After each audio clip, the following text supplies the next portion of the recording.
성경에 보면 지명 가운데 가나라고 하는 곳이 있는데요. 가나 그러면 여러분 뭐가 떠오르죠? 예, 그렇습니다. 그것은 물을 포도주로 만드신 예수님의 기적입니다. 누구라도 다 아는 사실입니다. 아마도 지나가는 개도 우리가 가면 바지가랑이를 입으로 물고 끌고 물항아리 앞으로 갈지도 모릅니다. 성경도 그것을 이렇게 증언합니다. 예수께서 다시 갈릴리 가나에 이르시니 전에 물로 포도주를 만드신 곳이라. 6월절을 예루살렘에서 보내신 예수님께서 사마리아 땅 수가성에서 한 여인을 만나셨습니다. 예수님께서 6월절을 왜 예루살렘에서 보내셨을까요? 우리가 다 아는 이야기지만 자주 우리는 놓칩니다. 이스라엘 사람들의 명절이기 때문입니다. 왜냐하면 일찍이 하나님께서는 모세에게 명령하시기를 너희 민족에게 이르기를 1년에 몇 차례씩이요? 세 차례. 세 차례는 반드시 내 앞에 나오라. 누가 나와야 되는가 하면 모든 남자는 그렇게 하라 그랬습니다. 그래서 이스라엘 사람들, 유대인들은요, 떠나갈 것 없이 이 세 차례 절기만 되면 반드시 성전으로 나가야 했습니다. 왜 예루살렘인가 하면 성전이 예루살렘에 있기 때문입니다. 그 세 차례가 언젠가 하면 6월절이 첫째요. 6월절이 언젠가요? 이스라엘 민족을 애국 땅에서 종살이하던 그곳에서 건져내신 하나님의 때, 그때가 6월절로 지키는 그러한 절기입니다. 두 번째로는 초실절입니다.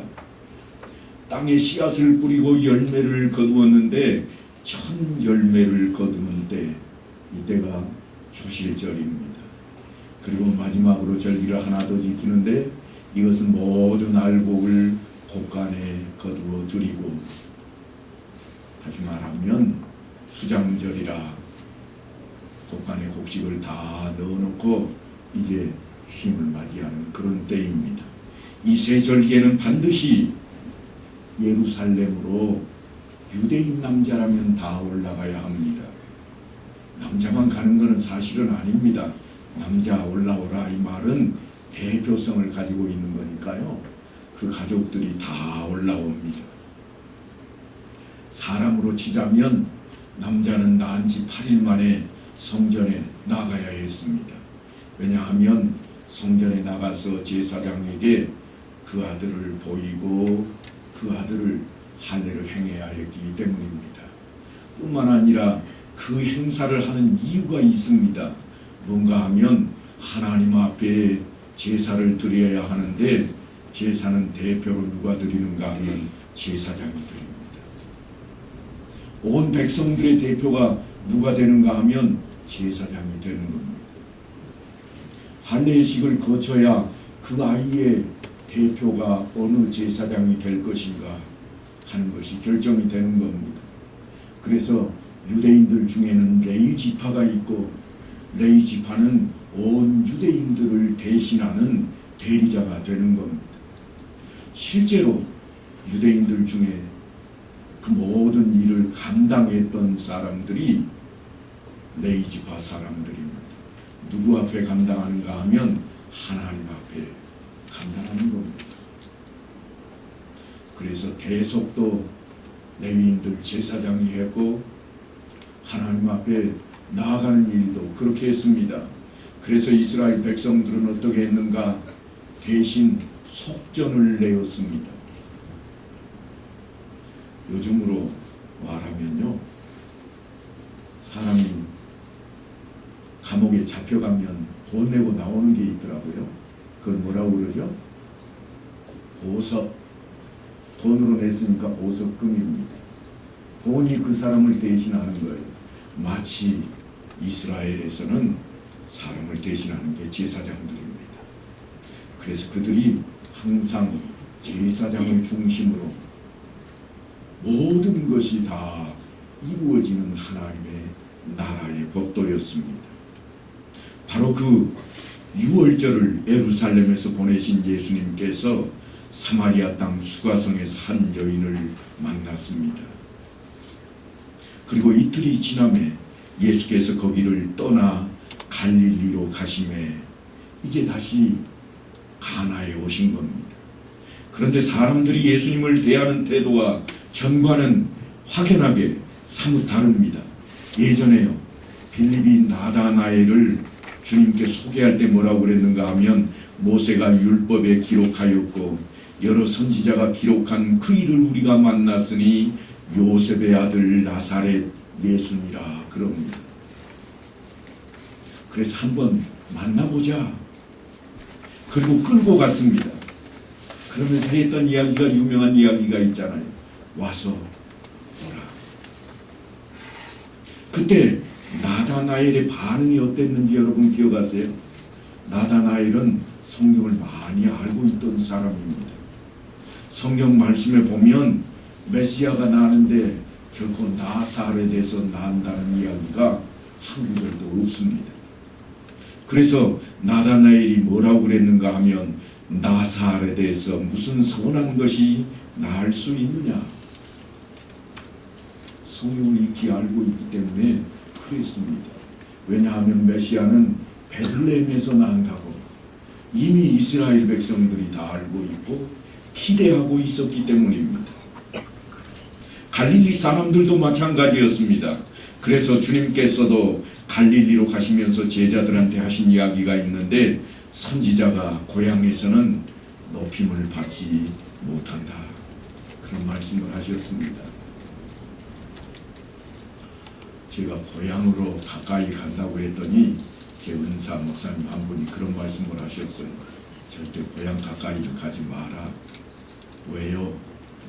목사도 고향에 가면 어쩔 수 없이 손주고 아들이고 친구 아들이고 친구 동생이니까 존중을 받지를 못해. 목사는 존중을 받아야 그가 하는 말씀이 제대로 증거될 것인데 존중받지 못하면 어떡하냐. 그런 말씀을 하신 적을 제가 들은 적이 있습니다. 여러분 지금 예수님께서 그 말씀을 하고 있습니다. 선지자도 고향 땅에서는 높임을 받지 못한다. 하지만 지금 그곳 사람들의 분위기가요, 이전하고 전혀 다릅니다. 확 달라졌습니다. 성경이 뭐라고 그러는가 하면 갈릴리인들이 그를 영접하니, 영접했다고 표현을 쓰고 있습니다. 환영을 받지 못하는 그런 것이 결코 아닙니다. 영접을 하니 이는 자기들도 명절에 갔다가 예수께서 명절 중 예루살렘에서 하신 모든 일을 보았습니다. 뭘 보았을까요? 예루살렘에 가서 예수님의 기적을 본 겁니다. 병자를 고치는 사건들을 대한 겁니다. 야, 별거 아닌 줄 알았더니 뭔가 좀 하네. 그랬는데 조금 지나가니까 또 다른 일이 벌어집니다. 말씀을 가르치는데 서기관들도 쩔쩔매고 있습니다. 야, 대단하네. 우리가 알던 요셉의 아들이 아니야. 그래서 이제 예수님을 대하는 분위기가 완전히 바뀌었습니다. 가나뿐만 아니라 갈릴리 전 지역에는 이미 예수님에 대한 소문이 쫙 퍼졌습니다. 그때의 갈릴리의 가버나움 출신으로 제법 출세해서 갈릴리의 분봉왕인 헤롯 안티파스의 신하가 된 사람이 한 사람이 있었습니다. 그런데 그 가정에 문제가 생깁니다. 가버나움에 있는 아들이 병들었습니다. 아들이 병들어 사경을 헤매자 아버지는 백방으로 수소문을 했고 용하다고 하는 의원들을 두루 찾아다니며 고치고자 애를 썼습니다. 하지만 허사였습니다. 그러던 중에 갈릴리에 예수님께서 오신다는 소문을 그가 들은 겁니다.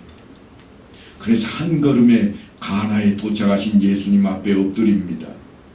가버나움은요, 가나에서 갈릴리 호수 쪽으로 약 30km 정도나 떨어져 있는 거리입니다. 요즘이야 30km는 차로 이동을 하니까 30분도 안 걸립니다만 예전에는 그러지 않았습니다. 우리 길로 따지면 얼마나 먼 거리인가요? 80리가 다 되는 거리입니다. 엄청난 거리죠. 30리마다 우리나라에 장이 있었습니다. 그런데 80리가 너무 가까이 되는 그런 거리면 장을 두 개를 거쳐가는 그런 거리입니다.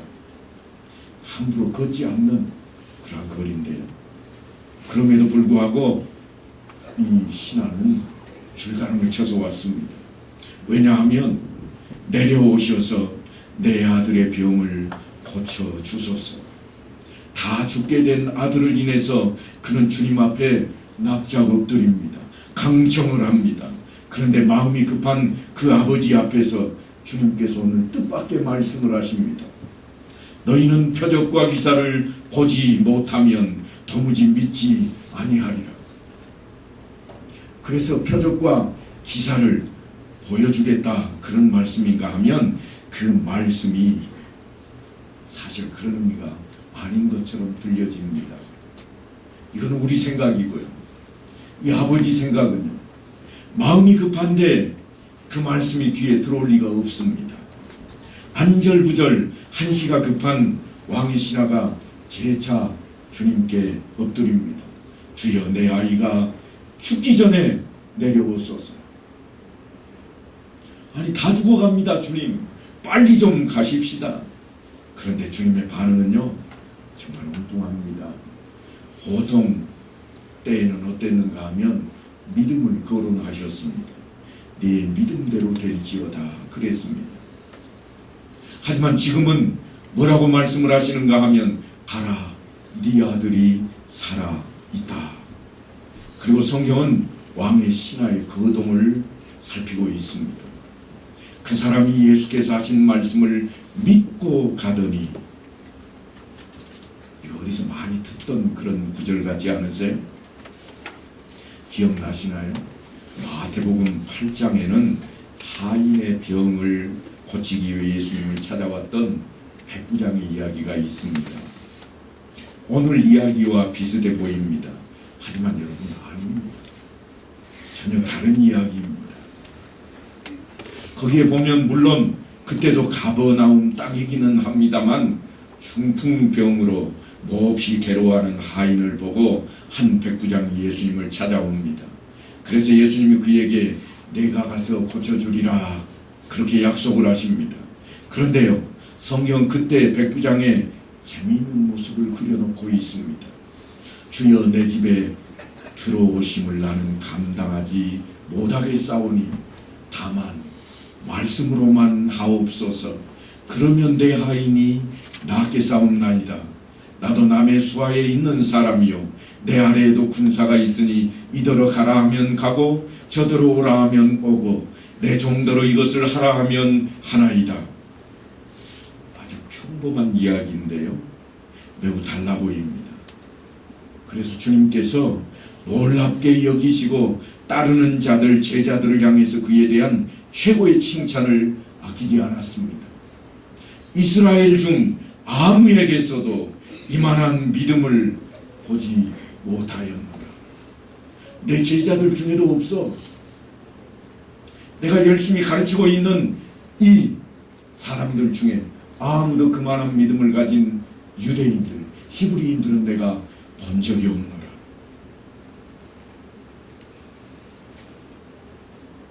하나님의 택하심을 받은 선민이라 자부하던 그들에게서 발견하지 못한 것을 그 믿음을 이방인에게서 보았다고 하는 겁니다.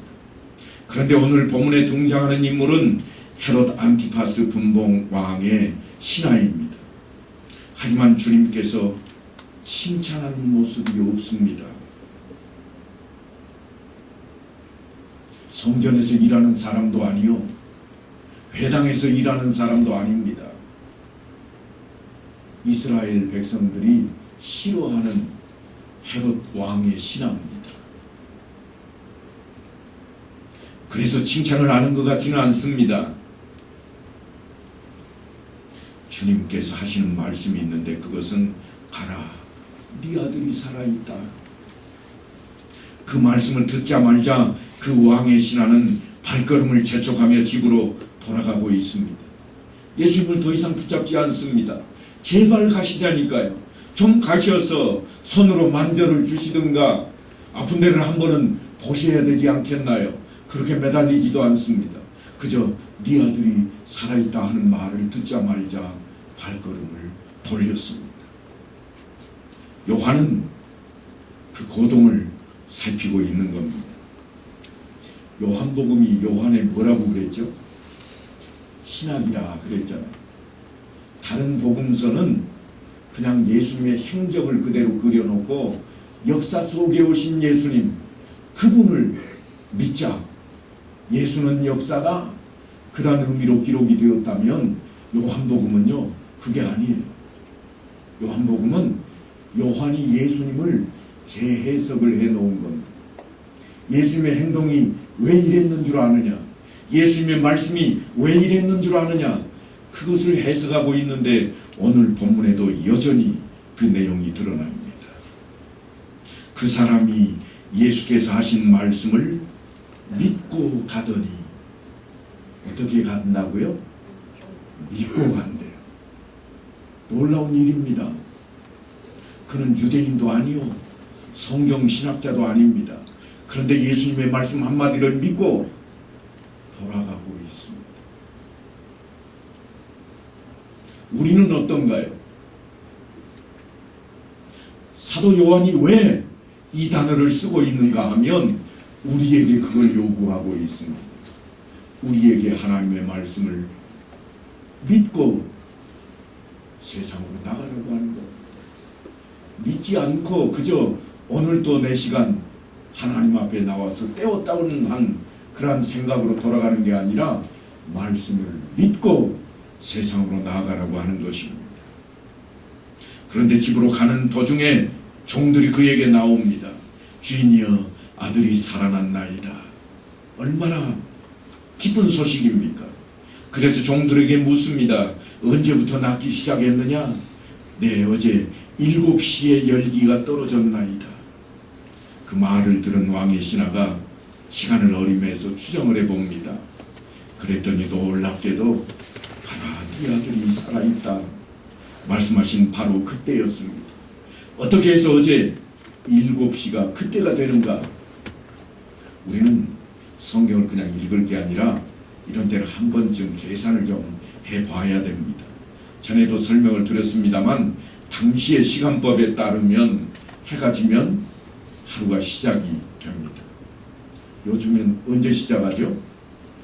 한밤중에. 한밤중 땡 12시 지나면 우리가 0시라고 그러잖아요. 그때로부터 우리는 하루의 시작으로 지금 정해놓았습니다. 하지만 성경이 기록되던 당시에는 해가 딱 떨어지면 하루가 시작이 됩니다.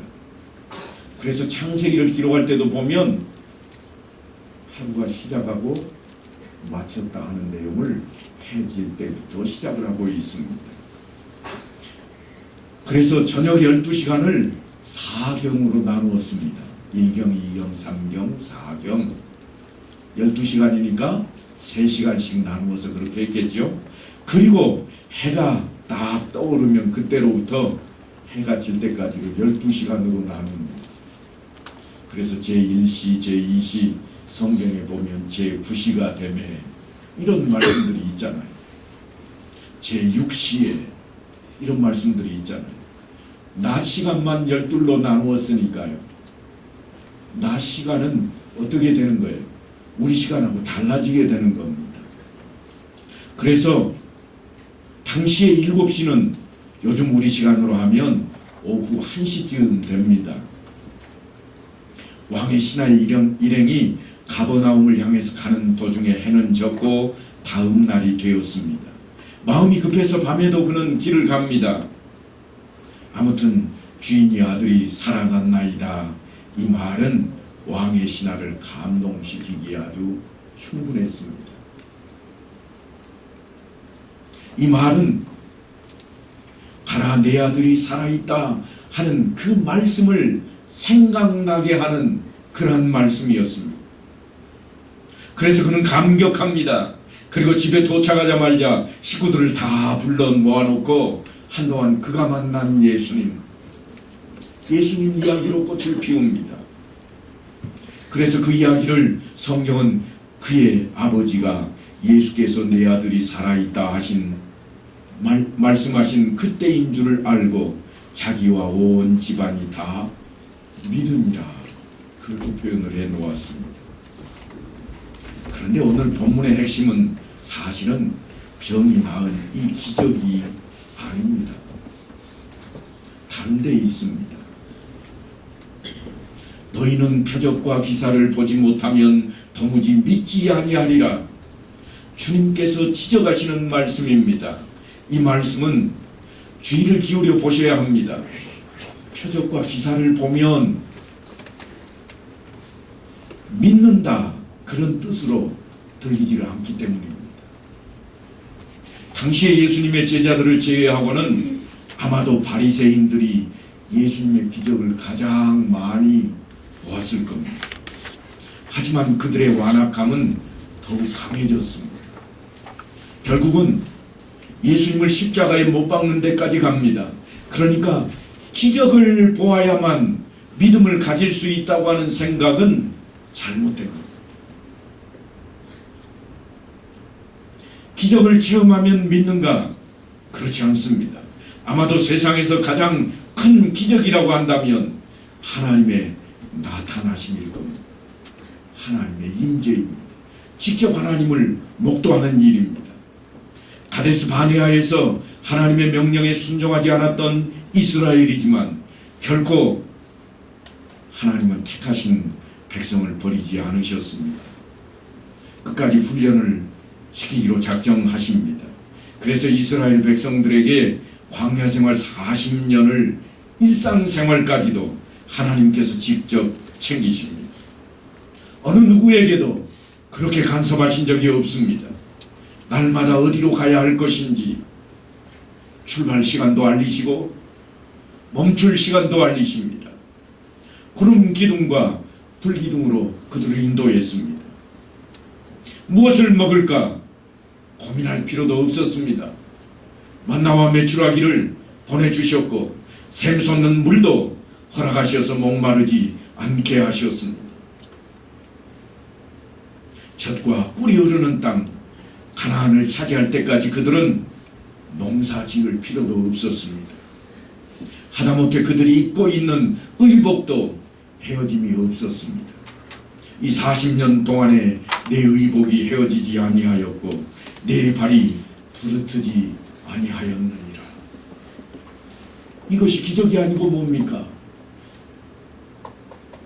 그들은 직접 기적을 체험하는 삶을 살았습니다. 그런데요, 여호수아와 갈렙을 제외하고는 출애굽 1세대가 모두 광야에서 죽어야만 했습니다.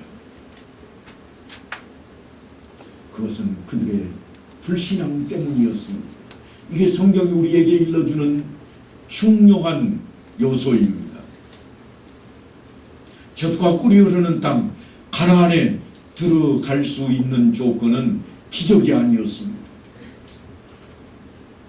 그들이 기적을 못 봤기 때문에, 체험하지 못했기 때문에 들어가지 못한 게 아니라 그들은 불신앙, 믿음이 없어서 들어가지를 못했다고 하는 것입니다. 이스라엘 민족, 그들이 누구입니까? 애굽 땅에서 종살이하던 그들은 어느 날 모세를 통해서 조상들의 하나님에 대한 말씀을 듣게 됩니다. 아브라함의 하나님, 이삭의 하나님, 야곱의 하나님이 우리를 택하셨고 우리를 부르셨다고 하는 것이었습니다. 그 하나님께서 조상 아브라함에게 허락하신 땅으로 그들을 부르신 겁니다. 그때 애굽에서 그들은 놀라운 기적을 체험합니다. 10가지의 재앙을 통해서 하나님의 권능을 목도했습니다. 홍해가 갈라지고 애굽의 막강한 군대가 물속에 수장되는 사건을 통해서 하나님의 살아계심을, 그리고 함께하심을 직접 느꼈습니다. 그들은 하나님을 찬양했습니다. 아마 요즘 같으면 191장을 찬송할 겁니다. 내가 매일 기쁘게 술래기 행함은 틈없이 이렇게 찬송할 건데 그때 찬송은 다릅니다. 여호와를 찬송하리로다. 그렇게 하나님을 찬송하고 나섰습니다. 엄청난 기적을 몸소 체험했던 그들입니다. 시내산에서 친히 임재하시는 하나님을 그들이 음성을 직접 들었습니다. 세미한 음성이 들리는 것을, 또한 저 산에 빨갛게 불타는 산을 바라보며 모세가 하나님을 만나는 장면을 그들은 목도했습니다. 하나님과 직접 언약을 세웠습니다. 하나님께서 너희가 내게 대하여 제사장 나라가 되며 거룩한 백성이 되리라, 그렇게 말씀하실 때 온 이스라엘 백성들이 뭐라고 했는가 하면 여호와께서 명령하신 대로 우리가 다 행하리이다. 아멘. 아멘. 그렇게 약속을 했습니다. 하지만 가데스 바네아에서 그들의 마음은 돌아서 버렸습니다. 작심삼일이라는 말이 있던가요? 이들은 작심삼일도 아닙니다. 순식간에 돌아섰습니다. 일각이여삼초라는 말이 더 어울릴지도 모릅니다. 저는 작심삼일이라는 말만 들으면 생각나는 게 하나 있습니다. 그게 뭔가 하면 우리나라에 생겨난 예배에 대한 신학입니다. 우리나라에 새롭게 생긴 예배 신학이 뭔가 하면 작심삼일, 사흘이 지나기 전에 예배를 한번 드려야 하나님을 안 잊을 거라. 그래서 수요 예배가 탄생이 되었습니다. 그리고 수요일부터 주일까지는 며칠이죠? 예? 목, 금, 토, 주 4일이네요. 3일이 지나요. 어쩔까요? 큰일 났습니다. 한 번 더 하자. 금요일날 다시 다 모입니다.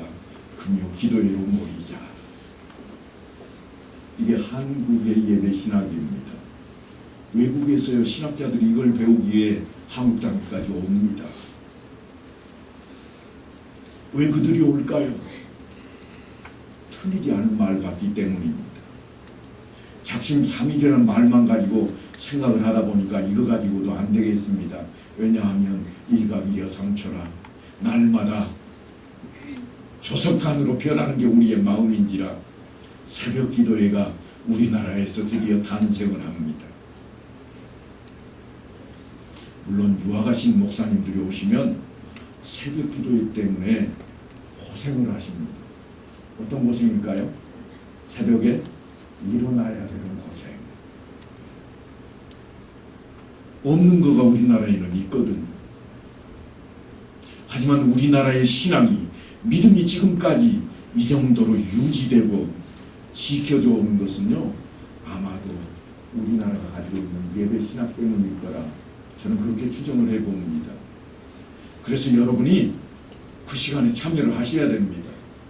그래야 내가 나태해지지 않고 깨어있게 되고 조금이라도 다시 한 번 더 다짐을 하게 되는 겁니다. 이스라엘 백성들은 기적을 다 체험했습니다. 하지만 가데스 바네아에서 그들은 돌아서 버렸습니다.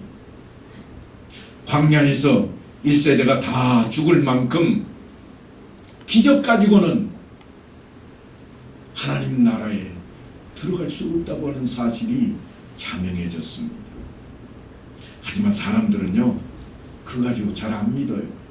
왜냐하면 내일이 아니니까. 성경에는 그런데 그것만 기록되어 있는 것은 아닙니다. 더한 것들 또한 기록이 되어 있습니다. 그들도 하나님의 살아계심을 누구보다도 잘 알고 있었던 것을 우리는 꼭 기억을 해야 됩니다. 기적을 체험하면 바른 믿음이 생기고 더 큰 믿음을 갖게 될 것이라고, 그런 생각을 이제 좀 내려놓으시기 바랍니다. 여러분이 잘 아시는 히스기야 왕이 그랬습니다. 그는 죽을 병이 걸리자 하나님 앞에 간절히 기도했습니다. 면벽하고 기도했다. 성경 그런 표현을 씁니다. 다른 생각 하나도 안 나게, 잡생각이 안 나게, 눈으로 다른 거 보이지 않게 벽을 바라보고 기도한 겁니다. 우리나라에서는 기도를 가르칠 때 어떻게 했는가 하면 처음부터 이렇게 기도했습니다. 잡생각하지 말라고 두 손 모으고 무릎 꿇고 그 다음에 하는 게 뭐죠? 눈 감자. 이게 우리나라 기도법이지만 사실 서양에서는 이러지는 않습니다. 예수가 전해온 미국 땅에도 혹은 저 종교개혁이 이루어진 땅에도 목사님들이 기도할 때 눈 딱 뜨고 쳐다보면서 기도합니다. 여러분들이 깜짝 놀랄 거예요. 하나님 아버지 이렇게 쳐다보면 어떻게 해야 돼요? 쑥스러우면 빨리 고개 숙여야 되는 거죠? 네. 문화의 차이가 있습니다. 히스기야 왕이 면벽을 했다. 이 말은요, 오직 하나님만 마음에 품겠다고 하는 자세입니다.